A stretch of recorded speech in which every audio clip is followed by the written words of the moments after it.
যত্নে রাখলে কোনো জিনিসও বছরের পর বছর টিকে যায়, আর অযত্নে তো একটা সম্পর্ক দুদিনের মধ্যেই নষ্ট হয়ে যায়। কাল আমার মেয়ে মায়ের সাথে শুয়েছিল, তাই নিজের বিছানা গোছাবার আগে মেয়েকে ডেকে আগে ওর বিছানাটা তুলতে আসলাম। আমার হাতের এই ছোট বালিশটা আমার মেয়ের ছোটবেলাকার বালিশ, যেটা এত বছর মা যত্ন করে রেখে দিয়েছে। এটাতে শুধু ও একা না, ওর ভাই বোনেরাও শুয়েছে তাদের ছোটবেলায়। তা সে যাই হোক, আমার সমস্ত ঘরের বিছানা তোলা কমপ্লিট হয়ে গেছে। এখন হাত মুখ ধুয়ে চাটা খেয়ে রান্না বসিয়ে দেবো। আর আমার মেয়েকে আমার পাশে বসিয়ে নিয়েছি, ও এখানে বই পড়বে আর আমি পাশে বসেই রান্না করব। এখন যেহেতু মাধ্যমিক পরীক্ষা হচ্ছে ওদের স্কুলে, তাই ওদের স্কুল এখন ছুটি আছে বেশ কিছুদিন। তো আমি রান্না করছিলাম, কাকি দেখি তার গাছে দুটো গোলাপ ফুল নিয়ে এসেছে।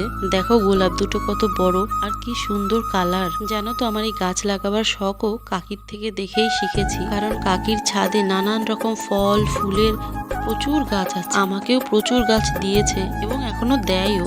আর আমি গাছের বিষয়ে কিছু না জানলে কাকির থেকে জেনে নিয়ে সেই কাজটা করে নেই। তো আমি আমার রান্না বান্না শেষ করে সমস্ত কিছু ঘর বাড়ি গুছিয়ে এখন এসেছি একটু ছাদটা ঝাড় দেবো বলে। আজ আগে রান্নাটা কমপ্লিট করতে হয়েছে, কারণ আজ মায়ের একটু অন্য কাজ ছিল বলে। তাই তো আমাদের খাওয়া দাওয়া তো কমপ্লিট হয়ে গেছে। এখন মেয়েকে একটু ফল কেটে দেবো, তারপর আমি ঘরে চলে যাব।